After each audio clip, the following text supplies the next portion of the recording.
Pasal ke-128. Bahwa aku sebagai seorang manusia, sesungguhnya adalah debu dan tanah yang berjalan di atas bumi ini, menyatakan kepadamu.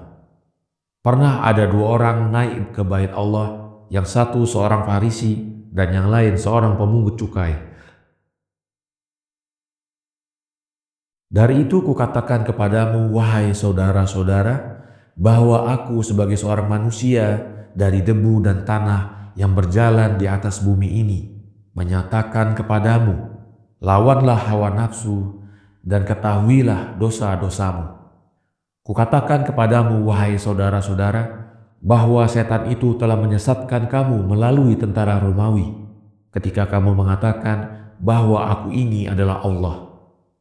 Maka hati-hatilah kamu daripada mempercayai mereka, karena mereka itu berada di bawah kutukan Allah, dan mereka menyembah tuhan-tuhan palsu dan dusta.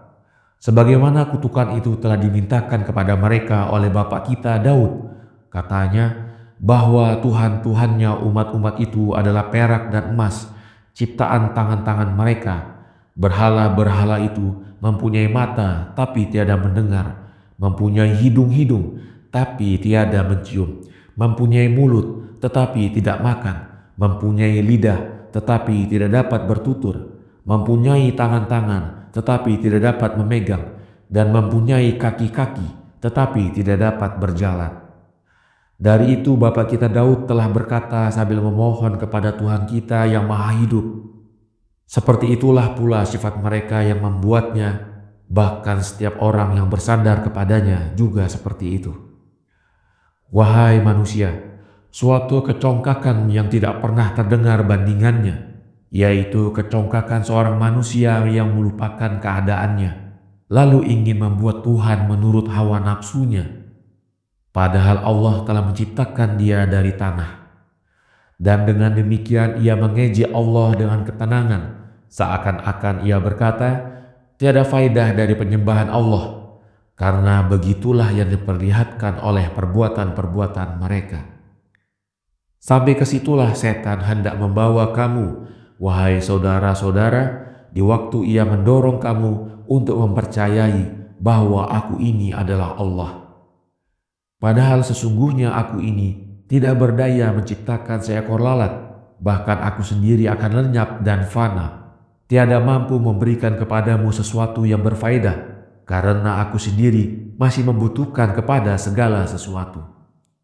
Maka bagaimanakah aku berkuasa untuk membantumu dalam segala sesuatu, sebagaimana biasanya yang diperbuat oleh Allah?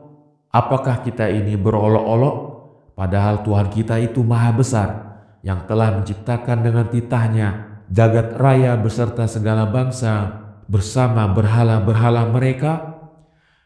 Pernah ada dua orang naik ke bait Allah di sini untuk bersembahyang, yang satu seorang Farisi dan yang lain seorang pemungut cukai.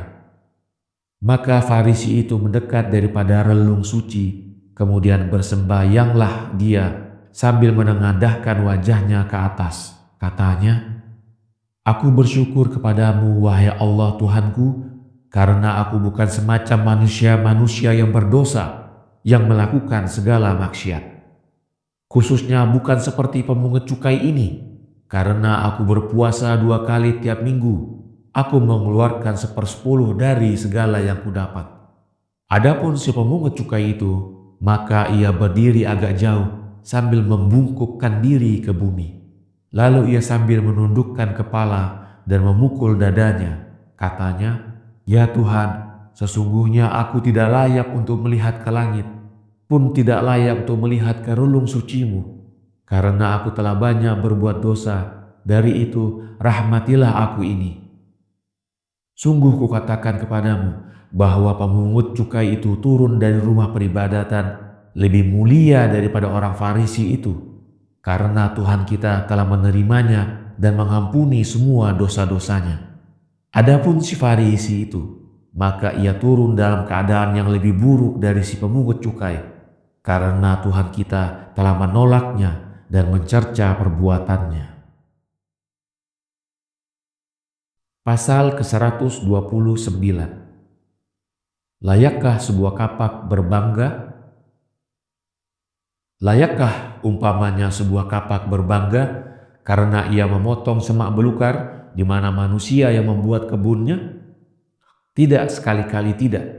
Karena manusialah yang mengerjakan segala sesuatu dengan kedua tangannya, termasuk kapak itu sendiri. Dan engkau, wahai insan, adakah engkau berbangga karena engkau telah berbuat suatu kebaikan, sedang engkau telah dijadikan oleh Tuhan kita dari tanah, kemudian Dia menciptakan dalam dirimu segala kebaikan yang engkau kerjakan?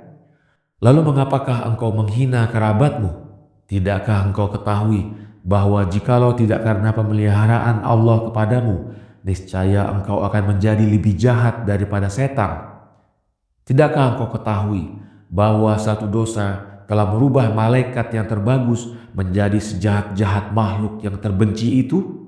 Dan ia telah merubah sesempurna manusia yang datang ke bumi, yaitu Adam, menjadi makhluk yang sengsara dan menjadikan dia turun-menurun sasaran bagi segala yang kita derita ini.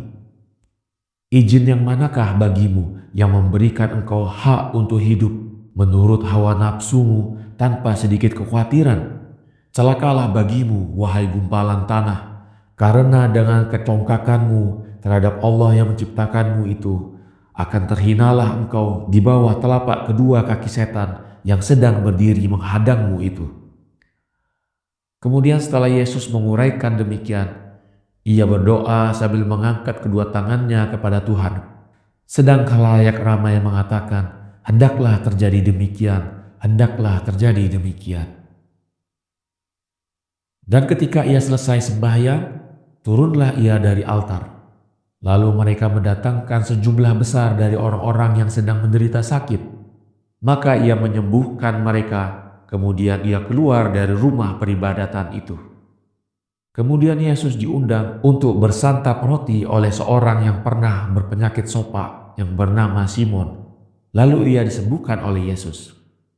Adapun para imam dan ahli Taurat yang membenci Yesus itu, maka mereka memberitahukan kepada tentara Rum tentang apa-apa yang telah diucapkan oleh Yesus perihal berhala-berhala mereka.